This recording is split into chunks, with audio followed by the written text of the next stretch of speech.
Social media में सबसे ज्यादा चर्चित पक्षी सारस के खोने और फिर मिलने के मामले ने राजनीतिक हलचल मचा दी है। हम आपको बताएं, जहां सपा मुखिया अखिलेश यादव ने ट्वीट कर सरकार पर तंज कसा, वहीं इस पर पलटवार करते हुए राज्य मंत्री दिनेश प्रताप सिंह ने कहा कि उनके पास कोई काम नहीं बचा है, तभी वो पक्षियों पर बोलकर राजनीति कर रहे हैं।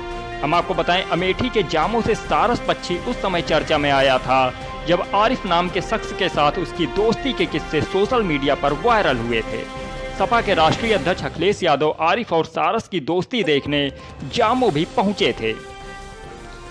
सारस को स्वतंत्र वातावरण में छोड़े जाने के आदेश पर वन विभाग के अधिकारियों ने सारस को सलोन के समसपुर पक्षी विहार में लाकर छोड़ दिया था, लेकिन समसपुर पक्षी विहार से बुधवार शाम 4 बजे से सारस लापता हो गया। मामले में राजनीतिक मोड़ तब आ गया जब पूर्व मुख्यमंत्री अखिलेश यादव ने सरकारी लापरवाही पर सवाल खड़े कर सारस पक्षी के न मिलने पर पशु पक्षी प्रेमियों द्वारा आंदोलन की चेतावनी दे दी। पूर्व मुख्यमंत्री यही नहीं रुके, उन्होंने ट्वीट कर मुख्यमंत्री योगी आदित्यनाथ पर भी तंज कस दिया। इधर सारस पक्षी पास में ही बिसैया गांव में ग्रामीणों को दिखाई पड़ा। बताते हैं कि कुत्तों ने उसे घेर रखा था। ग्रामीण उसकी जान बचाकर अपने घर ले आए। यहाँ पर ग्रामीणों ने सारस पक्षी को खाना भी खिलाया। मामले की जानकारी मिलने पर वन विभाग की टीम सारस पक्षी को फिर से समसपुर पक्षी विहार ले गई। इधर पूरे मामले को लेकर राज्य मंत्री दिनेश प्रताप सिंह ने अखिलेश यादव को जवाब देते हुए कहा कि उनके पास कोई काम नहीं बचा है, तभी वो पक्षियों पर राजनीति कर रहे हैं। S7 के लिए नीरज श्रीवास्तव व अनुपम मिश्रा की रिपोर्ट। उनके पास कोई काम नहीं है, मुझे लगता है सही यही है।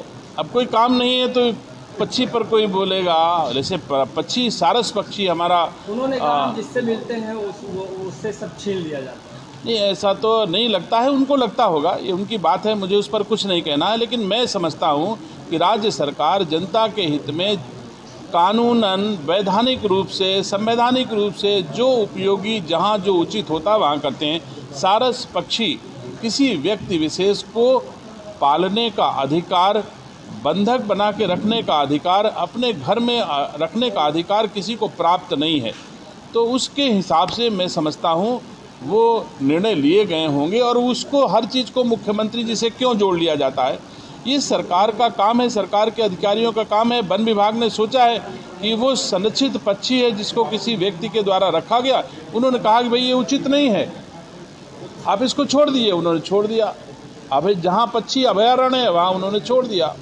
तो ऐसा कोई विषय माननीय मुख्यमंत्री जी इस लेवल तक सोचते भी नहीं जिस लेवल पर चर्चा होती है। देखिए, पक्षी अपने आप में वो वातावरण में जहाँ सोना चाहे सोएं, जहाँ खाना चाहे खाएं, आकाश में उड़ें या धरती पर विचरण करें, ये पक्षियों की स्वतंत्रता है प्रकृति के रूप में। इस पे राजनीतिक लोगों का, सरकारों का नियंत्रण नहीं कि पक्षी कहाँ सोएगा, कहाँ रहेगा।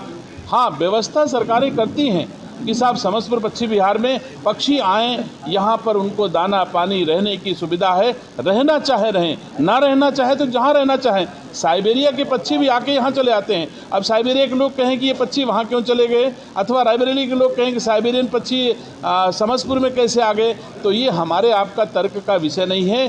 पक्षी स्वतंत्र हैं, जहाँ वो रहना चाहते हैं वहाँ रहते हैं, जहाँ उड़ना चाहते हैं वहाँ उड़ सकते हैं। हमारी आपकी तरह वो स्वतंत्र, जैसे हम लोग वैसे नहीं हैं।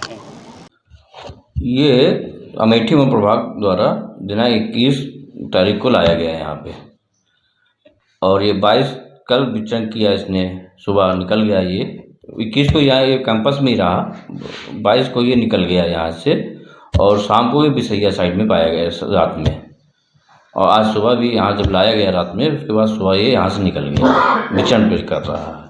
इसकी मॉनिटरिंग हमारे वनरक्षकों द्वारा की जा रही है। ये इसलिए यहाँ लाया गया कि यहाँ 72 सारे रिपोर्टेड हैं ऑलरेडी, तो इसका एक प्रकटवास है, यहाँ पे हैबिटेट है विचरण करने के लिए। ये धीमे धीमे अनुकूल हो जाएगा इसके यहाँ रहने के लिए, अभी क्योंकि वो आबादी क्षेत्र में रहा है तो वो वापस पे अपने घुल मिल जाएगा।